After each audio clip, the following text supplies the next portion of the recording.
ایک کو پیمائیاں یا سہرا نوردیاں یا اس طرح کے خالی جگہوں میں جنگلوں میں پھرنے کا ایک جو مجھے موقع ملا. وہ ڈاکٹر اجمل نے کیا بات کہی تھی شہر کے حوالے سے کہ شہر کوئی ان کا خیال وہ حابیل اور قابیل کی انہوں نے داستان آپ کو سنائی تھی اور آپ سے پوچھا تھا کہ تم نے شہر جو ہے اس کا سمبل کیوں بہت زیادہ استعمال کیا؟ وہ کیا واقعہ؟ وہ مجھے بھول جاتی ہیں باتیں. کئی دفعہ ایک اب جو ڈائلاگ ہو رہا ہے اس میں کچھ باتیں مجھے یاد رہیں گی, کچھ میں بھول جاؤں گا. شاعر کا تصور جو ہے اس کا ایک ایکسپلینیشن یہ بھی ہے کہ ایک شہر جو موجود ہے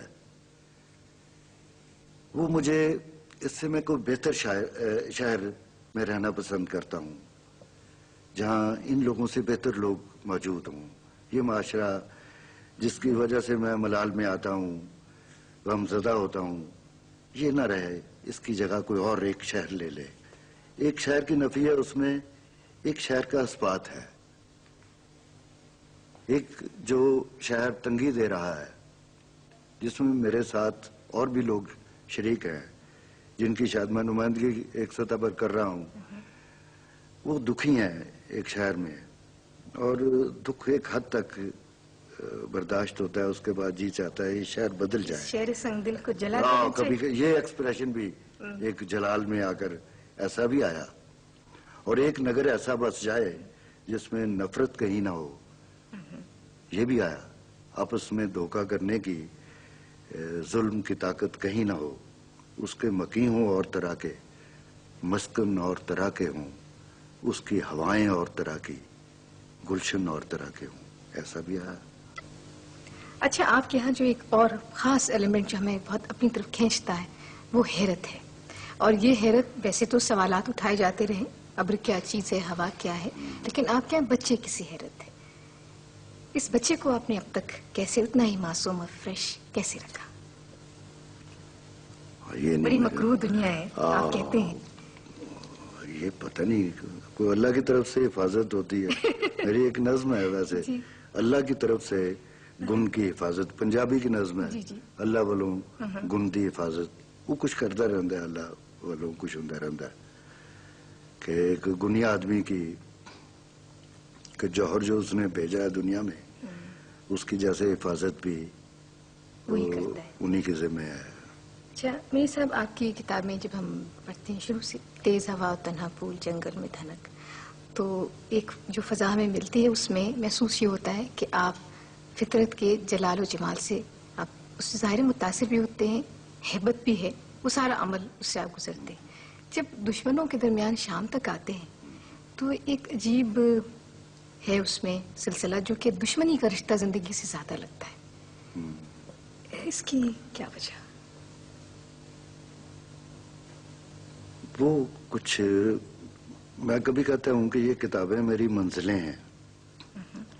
ایک جسمانی طور پر, روحانی طور پر ایک جیسے منازل سے ہم گزرے, انہی منزلوں کا بیان ہے یہ. تیز ہوا تنہا پھول میں کوئی اور طرح کی واردات تھی, اس کے بعد جنگل میں دھنک, دوسری کتاب میری جنگل میں دھنک ہے, وہاں تک کچھ اور تھا. رنگ اس میں اور طرح کے ہیں, اس میں کچھ اظہار کچھ اور طرح کا ہے. دشمنوں کے درمیان شام میں بدل گیا, ماہ منیر میں ذرا تھوڑی سی کشادگی اور وسعت اور طرح کا ہوا. وہی کہ جن منازل سے ہم گزرے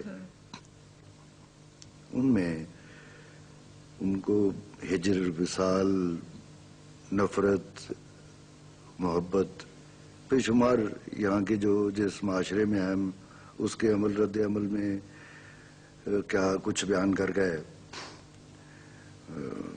یہ میرے خیال وہی ہے کہ ہم مختلف ادوار میں سے گزرے, ان میں تجربات جیسے ہوئے.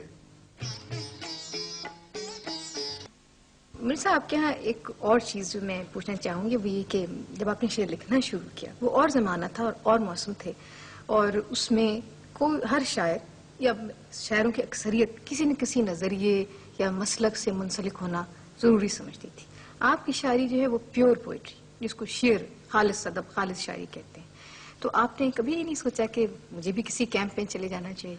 یہ اندر کی جیسے پوئٹک کنوکشن کی کمزوری ایسا کرواتی ہے. کمزور آدمی ایک جس کے اندر شعری ارج کمزور ہے، تخلیقی جذبہ اس کو چھوٹی چھوٹی پناہ گاہیں کی طرف جانے کا ایک اشارہ کرتا ہے. تو آپ نظریاتی میں نے شاعری کو کبھی کیا کچھ کہیں گے؟ نظریاتی شاعری ایسا ہی ہے جیسے ایک نون فلاسفیز کو ورسیفائی کرنا بھی تو شاعری نہیں ہے ایک سطح پر کہ ایک اچھا نظریہ ہے، ایک انسانی بہبود اس کی بنیاد ہے، اس کو ورسیفائی کرنا، اس کے بارے میں ایک معلوم فلسفے کو بیان کرنا بھی اچھی ڈھنگ سے، وہ بھی کوئی بری بات نہیں ہے. لیکن شاعری اور چیز ہے، یہ تو کہیں نامعلوم میں جا کر کوئی نئی چیز معلوم بھی آئے گا تو معلوم ہوگا کہیں نامعلوم سے ہو کر آیا ہے، اس کی شکل بدل جائے گی، اس کا کچھ میک اپ بدل جائے گا، کچھ اور طرح کے میجک ٹچ اس میں آ جائے گا، اس کو تبدیل کر دیں. ہاں بالکل. اچھا، اس وقت اپنے میجک ٹچ کی آپ کیا چیزیں ہمیں دکھائیں گے؟ ایک نظم ہے سپنا آگے جاتا کیسے.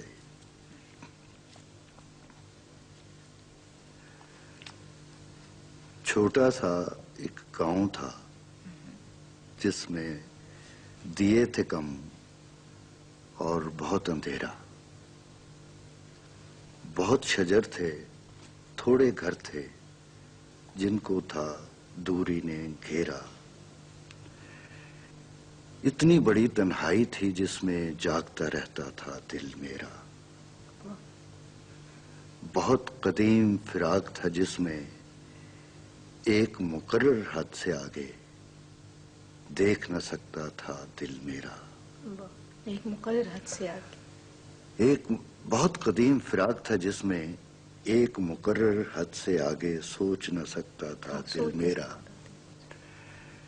ایسی صورت میں پھر دل کو دھیان آتا کس خواب میں تیرا. راز جو حد سے باہر میں تھا اپنا آپ دکھاتا کیسے.